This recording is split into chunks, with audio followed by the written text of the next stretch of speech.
The cops had their guns drawn on my 16-year-old son while he was placing flowers on his brother's grave. One moment, Caleb was kneeling beside the flag-draped box under the old oak tree in our garden. The next, a voice barked, "Get on the ground!" And a swarm of officers came rushing in like we were harboring fugitives. All because our neighbor, Denise Halpern, claimed a suspicious boy with a shovel and a weapon was doing something cult-like on HOA property.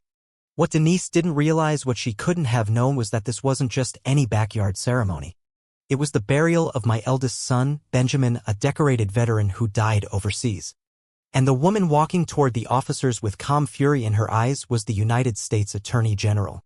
It all started 2 weeks earlier when I made the decision to lay Benjamin to rest at home.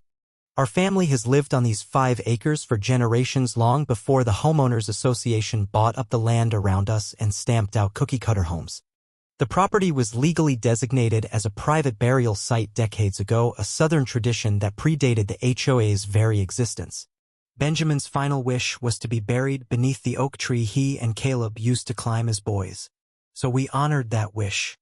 Quietly. Respectfully. Without any spectacle. The morning of the burial, the sky was soft and gray, the kind of light that makes everything feel like it's underwater.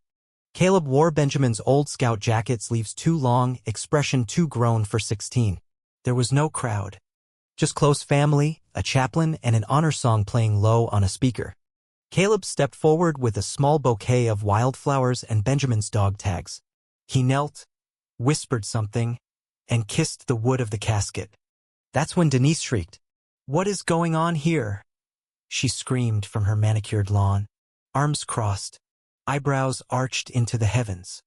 "You can't just bury people wherever you want. This is HOA land." I calmly explained that it was our land.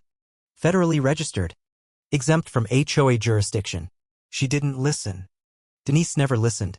She saw Caleb mourning his brother and decided he was a threat to her property value. 15 minutes later, we were surrounded by flashing lights. Patrol cars filled the driveway. Officers rushed out, hands on their weapons. A terrifying shout, on the ground. Caleb froze. Eyes wide. Hands trembling midair. I stepped forward, slow and deliberate, every protective instinct roaring inside me. I reached into my coat and pulled out the badge I've carried since I took my oath. "I'm Rachel Jensen," I said. "United States Attorney General. Stand down."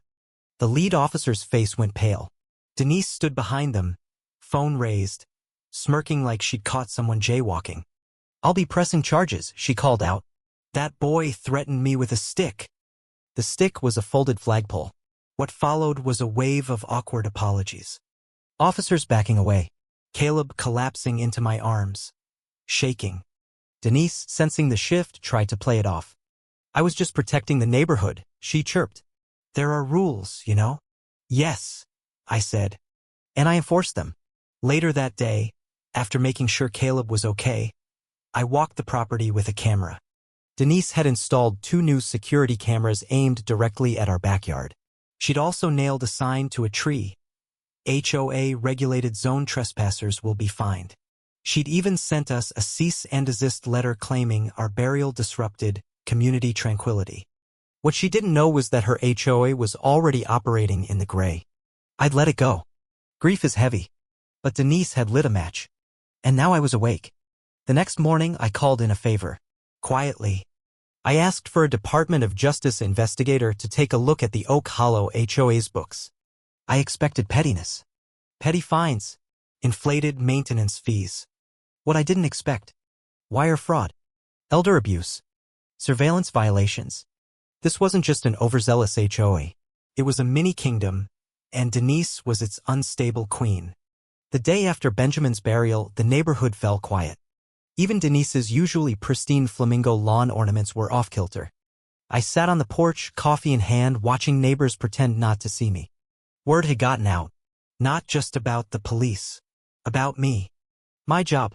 My authority. Denise, of course, doubled down. She accused me of impersonating a government official. Claimed Caleb had staged a military-style funeral to intimidate the block. Posted blurry pictures of him kneeling by the casket with captions like, "Suspicious youth with camo and weapon." Someone commented, "Isn't that the Attorney General's son?" Denise replied, "Unconfirmed. Might be a crisis actor." That's when I knew she needed a legal wake-up call. I called Roy. Meticulous. Quiet. Looked like he taught 8th grade algebra. But give him bylaws and financials, and he could unravel a kingdom. Start with Oak Hollow's finances, I told him. Then dig. Denise, unaware of the storm building, called an emergency HOA meeting. She passed out flyers wearing a visor and windbreaker like she was running for office. Community safety is under attack, the flyer read. Caleb and I showed up. When we walked in, the room turned silent. Denise clutched a microphone. She stammered about unauthorized ceremonies, about flags and minors, about rules. I raised my hand. Our property predates your HOA by 20 years. Exempt since 1979. She smirked. Anyone can file something. Doesn't make it legal? Caleb pulled out a folder. Here's the deed. The exemption. Court rulings. Military burial laws. Silence. Someone whispered, "Oh, wow." Denise flushed. "This isn't just about you," she snapped. "It's about neighborhood peace." "Are you suggesting grief be scheduled?" I asked. She tried to call a vote. Only 2 hands went up. Hers and some guy who looked bribed. After the meeting, Roy called. "You'll want to see this," he said. The files were explosive. Fake landscaping companies. Payments for board lunches at 5-star restaurants. Wire transfers to a PayPal account labeled Community Enrichment linked to Denise. Even worse? She had cameras hidden in birdhouses and mailboxes. Audio equipment along walking trails. All of it fed to her laptop. She wasn't monitoring for safety. She was spying. Roy documented violations, privacy invasion, illegal surveillance, child endangerment. But I waited. I wanted the rope to tighten. Over the next few days, neighbors began comparing stories. One had been fined for unauthorized tail wagging from their dog. Another for shade pollution from an umbrella. Meanwhile, Caleb found peace. He planted flowers. Built a bench under the tree. Slowly, his hands stopped shaking. Denise unraveled. She posted that my son's flag emitted disturbing frequencies. That our property was being used for subversive ceremonies. She even tried to fine Benjamin, a soldier who had died in service. That's when I knew. She wasn't just unhinged. She was dangerous. She printed fines and stuffed them into mailboxes. One neighbor was fined $75 for overly reflective wind chimes. Another for excessive laughter. She accused the Department of Justice of infiltration and mailed a cease and desist to Washington. Roy chuckled.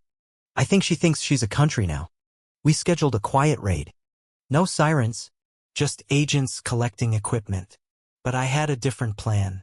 I invited the public to the next HOA meeting. The room was packed.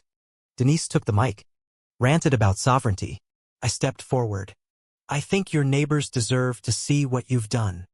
Behind me, we projected the evidence: misused funds, stolen surveillance footage, fake violations. Gasps. Shouts. Neighbors stood up, one after another, telling their stories. A woman fined for her son's haircut. A man harassed for owning a red car. That night, the warrant was served.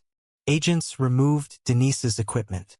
She didn't scream, just held a coffee mug that said, "Queen of Order." She was later indicted on multiple counts. Tried to sue me for emotional distress. The judge dismissed it before I could blink. Caleb testified. Said, "All I did was love my brother. She made it a crime." The courtroom went silent. Denise was sentenced to 6 years. The HOA dissolved. The neighborhood healed. We turned the HOA office into a memorial garden. Matthew's Peace. Where once she wrote fines, kids now chalked on sidewalks. Freedom lives here. Sometimes I sit on that bench under the oak tree. Caleb beside me. He looks at me and says she thought she owned us. But we never belonged to her. Her kingdom fell. Not with sirens, but with truth, love, and one brave boy who refused to kneel. And now finally, the neighborhood is ours again.